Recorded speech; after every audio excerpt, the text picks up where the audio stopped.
Good afternoon, guys. It's 1:30 here in the UK. I hope everybody is well. I've got Yazin Lewis on today. She's a art of timing expert, astrologer, speaker. She's a writer. She's wrote books and very good astrologer, I must admit. So we're just waiting for her now. I'll get Michelle to tell her, and let's. So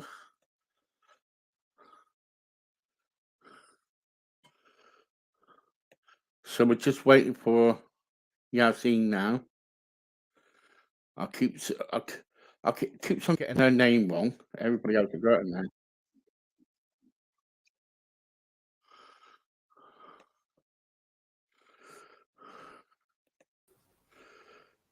Hello. Hello, love. Hi. I. We just started. I've just been telling everybody a bit about you. Okay. Could you tell us what was the idea in the beginning, Yazin, about you kind of like starting all this, about astrology, about about the planets and everything? I just want to kind of like really, Yeah. yeah. Okay. Gosh, just going back in time, in the mists of time. Uh, well, I was 27 when I went self-employed because I really wanted to work for myself, as I think many people do. And I think back in 1979, it was quite easy to do that and to know there was always jobs around. It was a much easier time for that. I'd always been interested in the maps of the heavens, if you like, simple astronomy as a child. And I always looked up at the skies when I went out in the evening, probably falling over a few times, like didn't see where I was going. But I always did that. Most people don't even bother to look up, do they? And at the No. moment, with the very clear skies we're having in England, clear skies in the daytime and at night, very frosty, the tapestry canopy of the stars is beautiful at the moment. Absolutely beautiful. And we've got Venus and Mars and Mercury very close together. They're very visible, shining brightly. And I think there's a kind of comfort in that those planetary cycles are consistent. And in a world where there's rapid change and uncertainty and a great deal of turmoil at the moment, even tragedy, thinking of the Turkish earthquake, I think that to have that constancy, that regularity of patterns and cycles, is comforting in a sense. It's like the cycles of nature. Yeah. And ideally, the cycles of our body, if we obeyed them better, where we push ourselves with our brain too much and we wonder why we get tired or we get ill. But going back to your question about why, I'd always been fascinated. I wanted to be an explorer. Don't think I was physically strong enough to do what that takes. And I was very interested in how people thought and psychology. And in a way, psychology could have been a route I traveled along, but didn't. And so in my 20s, I realized that one could learn astrology, that it was a navigational tool for understanding our cycles and choosing perhaps the best timing, like going with the tide rather than against it, which doesn't take away free will at all, quite the opposite. Quite the opposite. So I did a training course. I did it in a time when there were no computers, so for astrology programs, certainly. And I did all the maths and logarithms myself. And for a little girl at school who was hopeless at maths, this is a real toughie. I had to kind of really struggle with that. But I did it. And very recently, I had a client approach me from around about 1980 and through somebody else, to put it indirect, because obviously email addresses and so on weren't really around till much later. And I'd changed countries a few times. So, and she said to me, you did my chart back in 1980, and I was 22 then. And she actually attached to the email a picture of the hand-drawn chart. So, of course, I went, oh, my goodness, I better go and check that out on the computer, which is absolutely accurate mathematically with the astronomy of that date of birth and time. And it was spot on, which I was very relieved to know. And she's coming to have an update of her chart all these years later on Monday. So I think that learning my craft with the maths, hand drawing a chart, it kind of brings it alive. And I just felt that whereas I thought, well, star signs, sun signs, whether we're Scorpio, Sagittarius like yourself, or other things are, very general. It's a mammoth map, that moment of birth. And it's a kind of mirror of our inner world, the clock that was set in motion when we were born, and links in very much with our ancestry, our genetics, which makes sense, and our potential. And it's a great responsibility to be doing this work. So 44 years on the 1st of March this year, 44 years I'll have been doing this professionally. I still feel I'm learning. Yeah. It's amazing navigational map to understand ourselves better through. Yeah. In the past, that's how I took it up, really, because I was just fascinated. Never thought I'd make a living out of it, but kind of it chose me in a weird sort of way. Yeah, it did. Yeah. In the past, you've been to some exciting places like Dubai, New York, even around Europe. What's the best place you've ever been? Well, best. I have places where I feel my heart is at home. I'm sure we all find that, because I think places, even cities, are like people. We can be indifferent to them. They're okay, or we can love them or dislike them. Yeah. And I'm sure we all know that. So countries very much are the same. And I love the warm weather. So I love Italy. I loved Oman when I went there and worked there. I loved Oman. And as you know, in recent years, I've been to India and the South Tibet Plateau. The last one, the South Tibet Plateau, which actually is owned by India, but they don't seem to get much involved. The Tibetans have stayed on after many escaped, to different places in India and different countries when China took over Tibet. But this area of Tibet still stays as it is, with the people speaking the Tibetan language, the customs, the Mahayana Buddhism, which is a very non-judgmental, very compassionate, if you like, religion. And you have to go over the big passes to get into that place. And as a child, I had a big dream of going to Tibet. But once China had the majority of it, I did not want to do that. And it's still going on. It's horrendous. The ransacking of monasteries, torture even. And it's almost impossible now to get out of Tibet because there's so many Chinese guards on the border, so many. So Tibet, South Tibet for me was like coming home. These are my mountains, And I did voluntary work there because I went with a lady who really, in a way, saved that valley, which is quite medieval, and created a hospital, community centre, school there. And it is in much better shape. And I sponsor a little girl from there for her education until she's 18.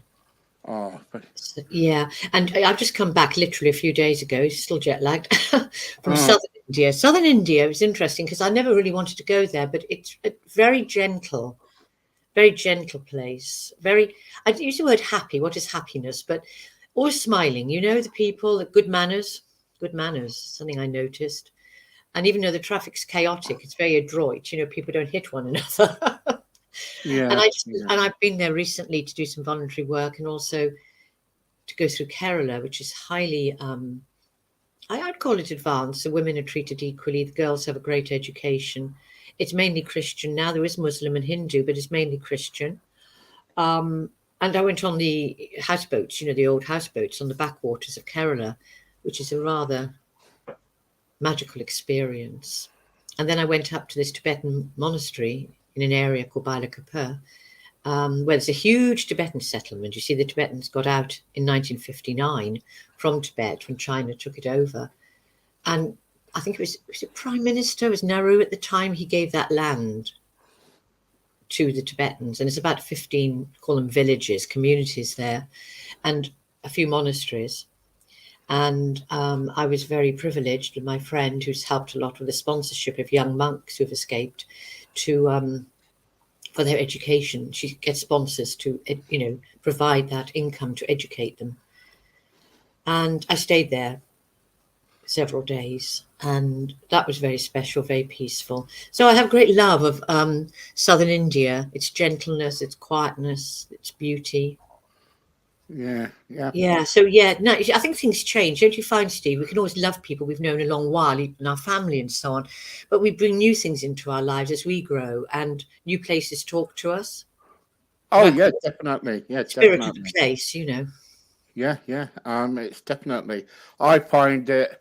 I find it if I go away in the UK. Yes.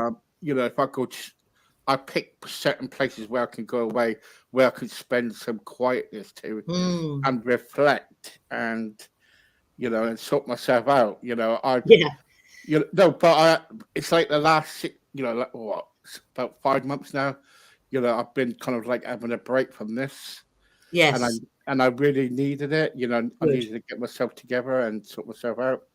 Um, I'm 90%, but I'm still not there. Yeah. Um, with your kind of work and what you're doing, do Yes. you also kind of like do you recommend like yoga or Yeah. exercise? Well, yes, I think just logically, common sense wise, our bodies are they're not machines. And as you've discovered very wisely, because obviously you're very wise, that you need it time out to restore, yeah, to Yeah, yeah, yeah, rejuvenate, yeah, like recreation, to recreate oneself, yeah.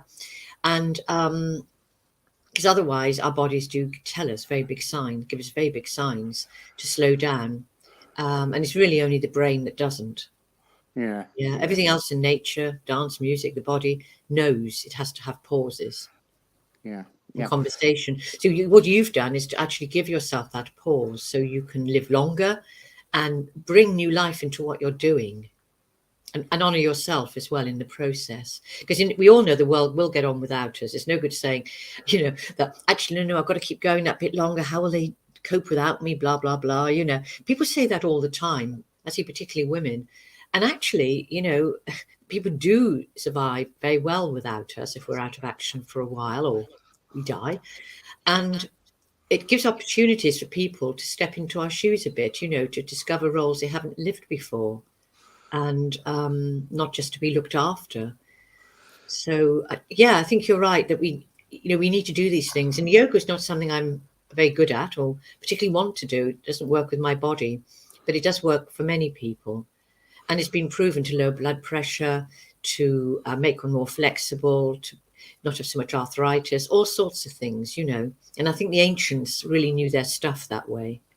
Well, I've done chanting before. Oh, Years ago, I went to a place. My friend of mine said, um, "We're going to Totnes today," and I said, "Right, okay, what we're going to do in Totnes?" She said, "We're going to go to this workshop," and I thought, "All right then." yeah. And all of a sudden, this bloke was going, "Yo," and we were doing that. And then after that, we were doing a bit of chanting, and I'm thinking, I've got to get out of here. Yeah, I know the feeling. You know what I mean? But Yeah, I'm a bit like that. actually, afterwards, I quite enjoyed it, Mm, and I stayed quite enjoyed it. But I did have a good laugh right for it because I just couldn't stop laughing. You know what I mean? It's I know. Well, that happens. And I think also, there's a sense of mindfulness. We hear that word a lot, being very present. yeah, And I yeah, think it's very, very valuable. And having just come back from the East, to the West, there's such a difference in how people approach life. And I think in the East, they do have the sense of being present more. Okay, they can be a little bit fatalistic, but it's much more about acceptance. Because sometimes you've got to accept something before it changes, or allow yeah, it to have its say, and then we yeah. can move on. Otherwise, it rattles around in our heads forever. But certainly mindfulness. I mean, I attended, or sat outside, I should say, the places there where these monks were training 27 years to be a geshe, which is a teacher of Buddhist scriptures and so forth. And they go and do service to help people to work. It's a very, we call it the Dharma, the kind of the work, the service we're here to do, which in a way is a bit like, I think like Christianity as well, regardless of what God, is being called on. And I think that I sat outside where they were doing what they call their prayers, and it's been going on for ages. It's an amazing chanting. It's a resonance. And I sort of started fidgeting. I can't sit still for long, and certainly can't Mm. sit cross-legged. I can't do that. Although I'm very flexible in my body, to cross-legged was something I've never been able to do. But anyway, I sat there, and it was incredibly powerful. and very moving. And I was very present. And I think it definitely is helpful, you know. And what you've Mm, just described, with if the right motivation, intention is behind it, it takes you out of time, if you like, and gets you more in tune with your body, your yeah, intention, many things. Yeah. So it doesn't matter what practice we use, but it is quite good, particularly to start the day, maybe with some deeper breathing. Yeah. And I set an intent for the day after I wake up, an intention. I say, my intention is to walk the path of, and I let a word come to me. It could be compassion, it could be contentment, it could be, it could be many things. Uh, Gratitude, that's a good one to work with. And you put that yeah. thought out, yes, and bring it from the heart. And I really feel it makes a mammoth difference to that first step into the day, rather than your mind full of all sorts of thoughts as we get, you know, and worries. And we scrabble out of bed, grab the phone or whatever we do. And it need only take a minute or two, you know, to do this. Yeah, I used to be a bit panicky. I used to get out of bed, and the first call I had to do was, it's been thinking of my mind all day. I've got to Yes. kind of like pick it up, answer it, and deal with it. Yeah. I know. So Get it done. Yeah, I know. yeah, yeah, you got to get it done. Or there's sometimes where you, well, in the past where you kind of try to kind of like out somebody, but then Hmm. you try to contact somebody, and they're just giving you all the wrong information. You're going Yeah. back to the other person, and you think, "Oh my gosh, this is not on." Things like that, and it's kind of like, I think we all need to come together, Hmm. show a bit of respect and honesty to each other, Yes. you know, Absolutely. and grow with each other. But we live in a sad world at the moment Oh, where don't we? a lot of evil's around, isn't it? So Yeah, there really is, and that word does come up strongly at the moment. And a lot of division of us and them, and a great deal of fear. I mean, you know, the fear the media is putting over is unbelievable. There's never any good news put out. And I don't mean we should be in Pollyanna land and just say everything's hunky dory when it isn't. But mm, the fear that's being put on people, and if we can't do anything about it, like we can do something about the earthquake in Turkey, a little bit, like donations and other things, and certainly through our thoughts. Um, there can be a feeling of helplessness, and I think that I've been talking to quite a lot of people since I've been back who are feeling quite low, because we do pick up on the what we call the web of energy, the collective energy around us, you know, a lot. And there has been a great deal of uncertainty, and it seems to be one thing after the other, whether it's in our personal lives or, you know, the bigger picture. yeah, So I think, yeah. as you're saying about some sort of individual practice to start the day and doing your little bit to help, it doesn't have to be major, just doing something small, because it's like the butterfly effect, the ripple effect. It hits the bigger picture, Oh yeah, of course. don't you You think? know, oh yeah, of course. I'll tell you what. I love talking to you because I tell you why. You're very. I'm trying to. I was just about to say. I was just about to say, like, you know, how do you start your day? And all of a sudden, you just comes out with it. Did I? I'm sure. I'm sure you can read my mind. But Oh, how do you start the day? Spiritually. Do you do it spiritually? well, as I just described, I mean, I do believe in a universal spirit. I believe in an afterlife. I believe we're here to grow, to be of service, also to enjoy being on the planet. We often forget that. It's a wonderful opportunity to be here. And to look after ourselves, which we don't do enough of. Some people overdo that, but the Yeah. majority of us, we wouldn't be so unkind to our friends as we are to ourselves quite often. Yeah. So Yeah. I think it's not so much spiritual. I think we're all spiritual beings in human form.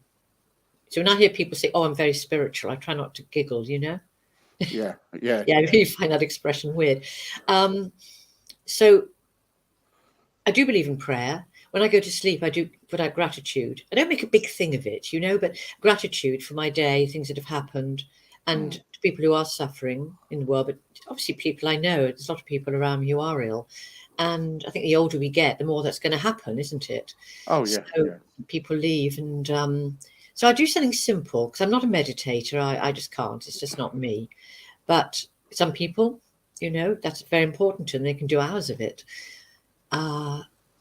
But no, what I described as the intention for today, and I always ask God, Universal Spirit, help me to be kinder, and also to guide my thoughts, to think before I think, Mm, and to pause before I speak, and to be aware before I act.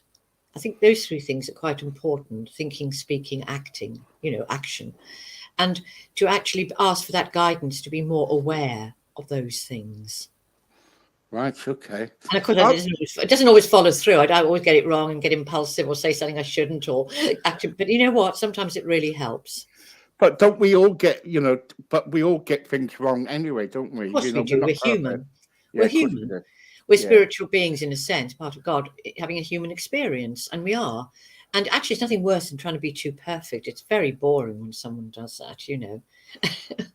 Yeah. Have you got any workshops or anything that's coming up where people can kind of come to you, or Oh, yeah. anything going on at the moment? Well, I'm not doing any. I'd love to do more workshops and talks. I've taken a bit of a break from that, or it just happened. Yeah. Doing this is wonderful. It gets me back into the groove, as they say, being back a few days from India. Um, obviously, my basic work and bread and butter, if you like, money is my clients. Yeah. Yeah. And a lot of that's on referral recommendation. I've got a website, ysane, my name, ysane.com. So there's a Yeah. lot there about astrology. And I'm about to write a blog about the upcoming astrological influences, which can be useful to know about to help Right. us move into this coming year, because it is quite a major one, 2023. Some of these slow moving planets, very slow, Pluto, Saturn, are changing sign.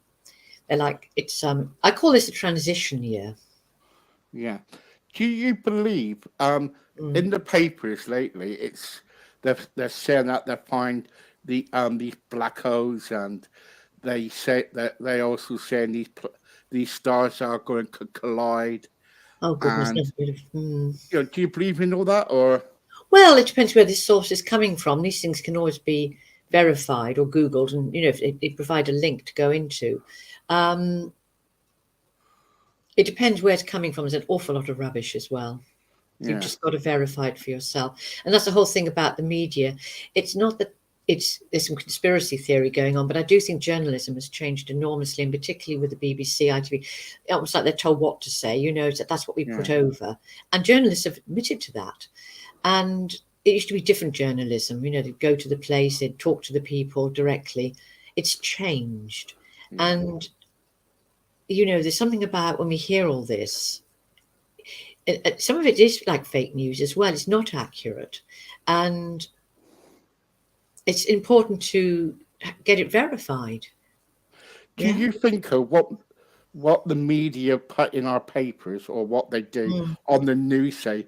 Do you think that's scaremongering or Of course, not? a lot of it is. I don't know why. I've got this idea that fear and control are two sides of the same coin, right? If people are fearful, they can be controlled more easily. And if people are very fearful, they tend to be quite controlling themselves, or have a lot of self-control, or try to have.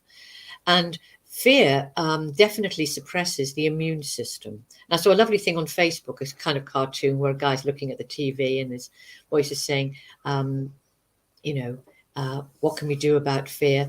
And then the guy just takes his remote control and clicks it, and the TV's gone off.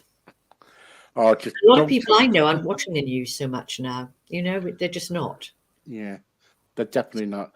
Don't talk about remote controls with me at the moment. I'm going through a stage with my wife with remote control. I've for the last month or so, I know what she's doing, and I'm really grateful for it. What it is, I for a long time I haven't been sleeping well, and Oh, when I go to bed, I won't. I stick on the TV in bed and I watch. oh goodness. Yeah, and what happens is that I stay up till about 3:30 watching the television. Oh, Steve, I'll Yeah, I try not to know. judge that one. Your wife's right. No, anything. For example, I'm no saint, but when I go to bed, I don't have any electronics on in the bedroom. My phone is switched off and outside the door. I understand that some people need their phone on overnight for emergency or whatever. I Yeah, get that. yeah. I do have a landline that if it rings, I would hear it from another room. But no, I don't have my phone on. It's out of the room. Everything's switched off because I think it's all going through our heads. It's affecting our brain waves hugely. And Oh, yeah. Yeah. Yeah, and there is a lot of stuff, subliminal stuff going on TV. Well, advertising is, we know that, subliminal messages. It's always done that. Yeah. Yeah, to make us buy things. Oh, it was just that I was going through a bad time, Yeah. and I was depressed. I was getting down. Then all of a sudden, I just thought, well, I watch TV, and hopefully, it would get me to sleep. Ah. And it did work actually. So Oh, well, I suppose it does if it's boring enough, but also music can do that as well. I don't mean acid rock or acid rap and all that stuff, but I mean like classical something. And there are CDs or music you can buy to help you to go to sleep. I think Fiona, who you've interviewed on here, she's quite good at that kind of thing. She would have some options to suggest to you. Yeah, and I could always buy some tapes that would probably get me to Yeah, sleep but you can anyway. actually find out, Google which ones are good for going to sleep to, and they do help enormously. Then they just go off when they finish, unless you put them on a loop somehow. Well, I was on here before I broke up and had some time off. I had somebody on here. I felt like falling asleep, which I did. And about half, but that's it. Also, what I want to ask you before you go is about color therapy. Now we talked about that, didn't we? And one of the episodes we gave the whole and people came in with questions. I enjoyed always talking with you, Steve, but that was made strong in my memory. Yeah, because what I've been asked is since I've been asked on my emails, people are saying, when you're going to get Ysane back, and because we want to do like a program, different kind of topics and everything too. Yeah. So that's what I was going to speak to you about. And so that's what they're saying. They want to go on timing. They want to be kind of like asked about the timing about their stars and stuff like that, sure. whatever. So I said, well, I will talk to you about it. So let's have a meeting and we can talk about that. What about the colour therapy and things? Yes, Things of that kind. Because I know you and I, we cover a lot of subjects indirectly, even though you obviously always ask about my astrology work. But it covers so many fields, but colours linked with it. And what colours work for us, not just what looks good on us. That's something different. The colour is an energy, it's a vibration. And it's like the rainbow, it's a messenger. Even the Bible, the rainbow was a messenger. And it's colour. Yeah. And it's a language. And they're there to help us. So I was in dating, I was thinking, because what I thought I'd do this year, last year, I've had quite a lot of people I was interviewing. Yes. So I thinned it all down and I thought, right, right. And I thought, right, this is the people that I want because it's more engaging. Because I like all the questions coming in from people. So do I. And if I can't answer them, I just say, there's no point saying we don't know, and I don't know anything. Right. Where is it to? I've got a couple of questions here for you actually. So let's see what we can do. Let's see. Ysane, Happy New Year, by the way. Would it be possible if you can tell me more about India? You were talking about India just now to Steve. What is India like to visit? Good question. What a good question. It's. I've travelled to other more remote places like Africa, Arabic countries, things like that. India. Somebody once said, I always remember this when I was very young, that going to India accelerates what they call your karma, your spiritual growth. Whether that's true or not sure, but I do know I changed from being there. And it puts you more in touch with the heart center, I think, what I call the connectedness. Because in India, you get a tremendous sense of community. Right. A tremendous sense of community and family life. Now, we know in the West, that family life can be a very different story quite often, and people don't live close to their families or generations. And it's not always possible. People move around more. But in India, you do see this sense of community and helpfulness and respect for the older generation. All right. So I just feel it, part of me, well, it's only me, of course, but feel I've come home. It's a softness about it. There's a softness. And of course there are problems there and issues and goodness knows what else. We know that everywhere. And it's a big continent and each area is different. I think it's quite accepting. Look how in 1959, a great deal of land was given to the Tibetans in exile, you know, immediately. And the Dalai Lama was welcomed. Anyone escaping was welcomed from Tibet. There's an openness. And, you know, our driver we had there, because we had a driver to my friend I travelled with, she knew, and he was a very devout Hindu. Okay, don't know much about Hinduism, but when we went to the Buddhist monastery, and he was going to sleep in his car, a big car, you know, he could stretch out and sleep, and he liked to look after his car, not have it stolen or something. But anyway, they said immediately to him, the monks, while you're here, you're our family, and this is your room. And he was really looked after. So you've got two very different religions, Buddhism and Hinduism, coming together, and he felt very comfortable there and was made to feel comfortable. So it was lovely, you know, and so I think there's an acceptance generally, and a great sense of humour. Oh, and Steve, the colour. You know, we tend to wear a lot of black and grey. Yeah. Oh, everywhere you go is colour.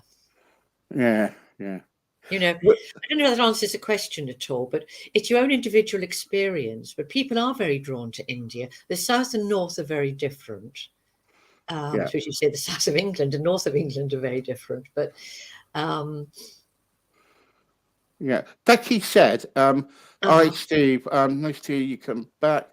Could you ask ysane if what did she stay in? Was it in a hotel or was it one of the monks' place?" Right. Well, yeah. Well, this is a monastery, which is quite close. Not many people go there. There is in the Tibetan settlement outside, there are Chinese, and they sometimes even disguise themselves as monks to try and, you know, and spreading lies, you know, spreading stuff, saying the Dalai Lama is spreading lies, which is rubbish, you know, if nothing else. He's a very, very good person.